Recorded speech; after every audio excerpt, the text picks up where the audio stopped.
Quad जितना छोटा इसका नाम है उससे कई गुना ज़्यादा इसकी इंपॉर्टेंस है। चाइना को साउथ ईस्ट एशिया में अगर कोई बैलेंस करने का काम करता है तो वो है क्वाड।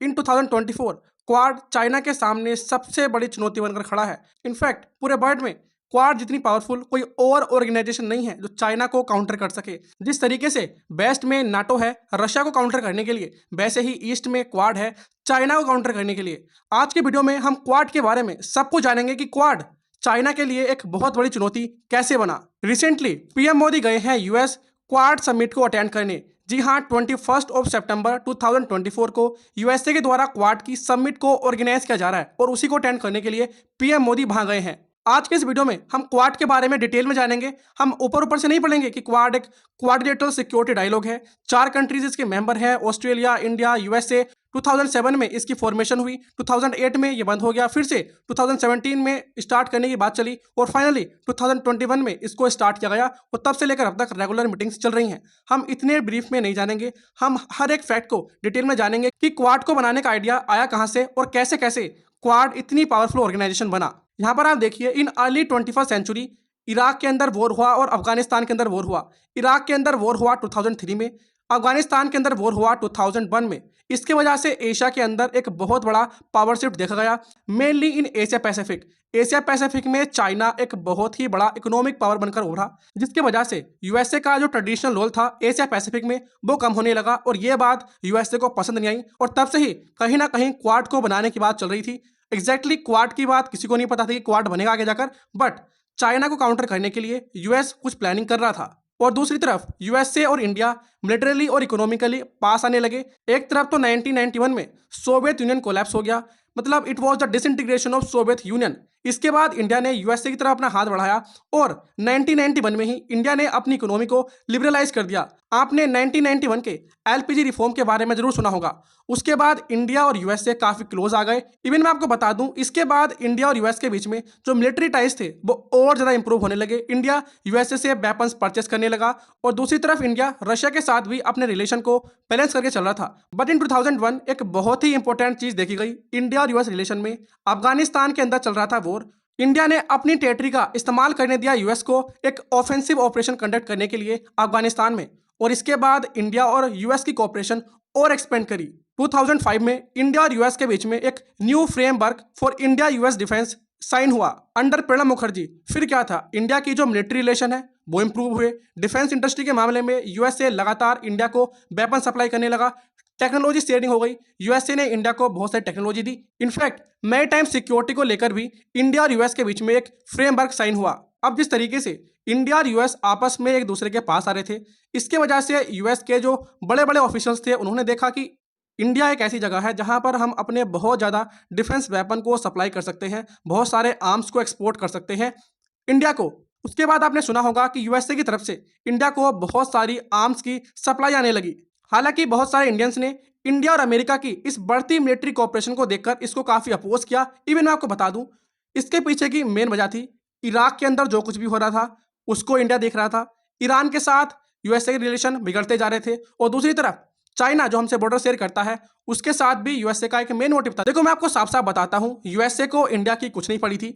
मेन बात यह थी इराक के अंदर जो कुछ भी हो रहा था, सद्दाम हुसैन वाला जो केस था वो आपने सुना होगा, उसमें जो कुछ भी हो रहा था उसके लिए रेस्पॉन्सिबल कौन था? यूएसए। और ईरान के साथ भी यूएसए के रिलेशन अच्छे नहीं थे। और दूसरी बात यह थी, सबसे इंपॉर्टेंट, यूएसए चाहता था चाइना को एनसर्कल करना, बिकॉज अभी मैंने आपको बताया कि चाइना एशिया पैसिफिक में एक बड़ी इकोनॉमिक पावर बनकर उभरा। इसकी वजह से यूएसए का जो ट्रेडिशनल रोल था इस रीजन में वो कम हो गया। अब यूएसए नहीं चाहता था कि चाइना और आगे बढ़े, इसलिए कि इंडिया का सहारा ले रहे थे। बहुत सारे इंडियंस इस चीज को समझ गए थे और इसी वजह से इंडिया ने पावर को बैलेंस करने की बात की। मगर जिस तरीके से यूएसए आगे बढ़ रहा था, ऐसा लग रहा था कि यूएसए एशिया में जो पीस है उसको डिस्टेबलाइज कर देगा। इवन बहुत सारे इंडियंस ने इसलिए ज्यादा अपोज किया यूएसए को क्योंकि अमेरिका के जो न्यूक्लियर कैपेबल वॉरशिप्स हैं वो सदर्न इंडिया के कोस्ट के आसपास देखी गई और ये एक बहुत बड़ी चीज है।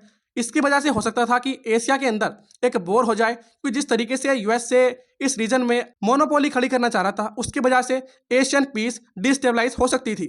फिर फाइनली 2007 में जापान के प्राइम मिनिस्टर शिंजो आबे एक इनिशिएटिव लाते हैं, क्वाड्रिलेटरल इनिशिएटिव, जिसके अंदर ये बात करते हैं कि हम एक ऐसी ऑर्गेनाइजेशन बनाएंगे जिसके अंदर मेनली 4 कंट्रीज होंगे, जापान, यूएस, ऑस्ट्रेलिया और इंडिया। और बाद में इस इनिशिएटिव को इस तरीके से सबके सामने मॉडल किया गया कि ये कंसेप्ट है एक डेमोक्रेटिक पीस का इन एशिया। शिंजो आबे को क्वाड का पूरा क्रेडिट दे दिया जाता है, मगर दूसरी तरफ चाइना इस चीज को लेकर काफी कंसर्न था कि अगर ये अलायंस फॉर्म हुई तो इसके वजह से चाइना को बहुत सारी चीजों में डिफिकल्टी हो सकती है। चाइना ट्रेडिशनली फेवर करता था एससीओ को, शेंघाई कोऑपरेशन ऑर्गेनाइजेशन, और चाइना कहता था कि ये जो क्वाड है ना, ये एक एशियन नाटो है। जिस तरीके से वेस्ट में नाटो को बनाया गया है रशिया को काउंटर करने के लिए, वैसे ही एशिया में क्वाड एक एशियन नाटो की तरह काम कर रहा है। क्वाड के अंदर 4 कंट्रीज हैं, यूएसए, जापान, इंडिया और ऑस्ट्रेलिया। और इन चारों कंट्रीज में से सबसे बिग जो कड़ी मानते हैं वो मानते हैं ऑस्ट्रेलिया को, बिकॉज क्वाड को लेकर ऑस्ट्रेलिया का एक मिक्स एटीट्यूड देखा गया है। कभी ये चाइना की तरफ हो जाते हैं और कभी हो जाते हैं क्वाड की तरफ। फिर बाद में यूएसए के प्रेसिडेंट बनते हैं जॉर्ज बुश, जिसके बाद इंडिया और यूएसए के रिलेशन और ज्यादा इंप्रूव हुए, और ये एक सबसे बड़ा साइन था चाइना को एनसर्कल करने के लिए। इवन मैं आपको बता दूं, जापान भी पीछे नहीं था। जापान भी जो इंडिया के साथ अपने एग्रीमेंट कर रहा था, उनमें वो कई बार चाइना को बिल्कुल ही इग्नोर कर दिया करते थे। अब जापान में शिंजो आबे की जगह नए प्राइम मिनिस्टर बनते हैं तारो आसो, और इनके अंदर जापान और इंडिया के बीच में जितने भी पैक्ट साइन हुए थे, उनके अंदर ये चाइना की इंपोर्टेंस को पूरी तरीके से डाउन प्ले कर देते हैं।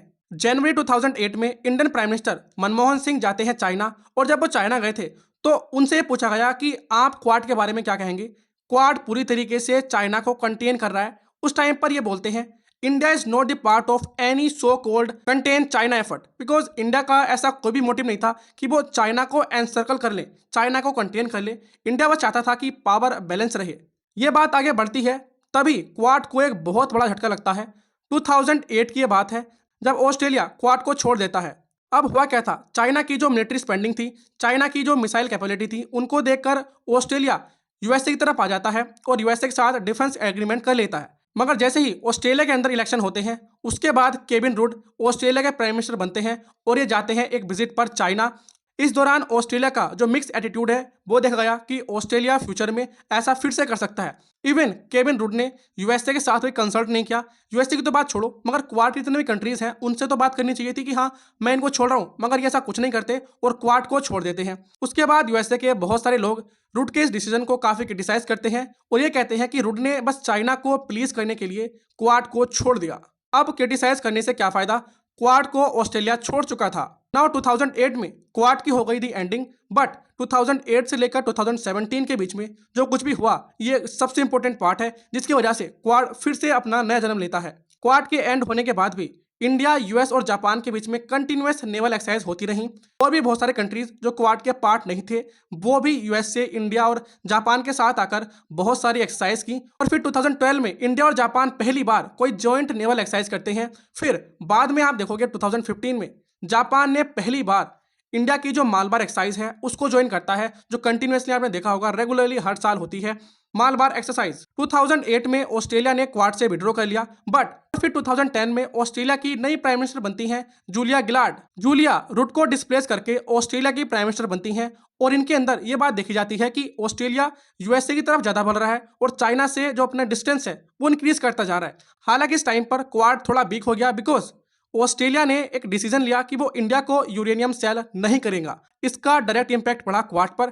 बट फाइनली 5 सितंबर 2014 को ऑस्ट्रेलिया के नए prime minister Tony Abbott agree करते हैं कि वो इंडिया को यूरेनियम सेल करेंगे। नाउ ये तो बात हो गई कि क्वाड कंट्रीज में क्या चल रहा था। नाउ अब बात करते हैं कि चाइना में क्या चल रहा है। 2012 में क्या हुआ कि चाइना के अंदर जी जिनपिंग, जो आज भी चाइना के प्रेसिडेंट हैं, वो चाइना में पावर में आते हैं। उसके बाद चाइना के जो रिलेशन थे, पहले जो थोड़ी बहुत शांति दिखती थी, अब वो शांति चली गई।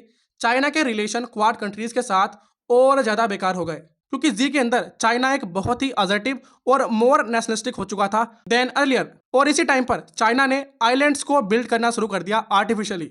अब आपने सुना होगा कि चाइना इलीगल तरीके से आर्टिफिशियल आइलैंड को बिल्ड करता है और अपने इकोनॉमिक एक्सक्लूसिव जोन को और आगे बढ़ाता है। मगर मैं आपको बता दूं, चाइना से पहले वियतनाम और फिलीपींस ने यह काम पहले किया है।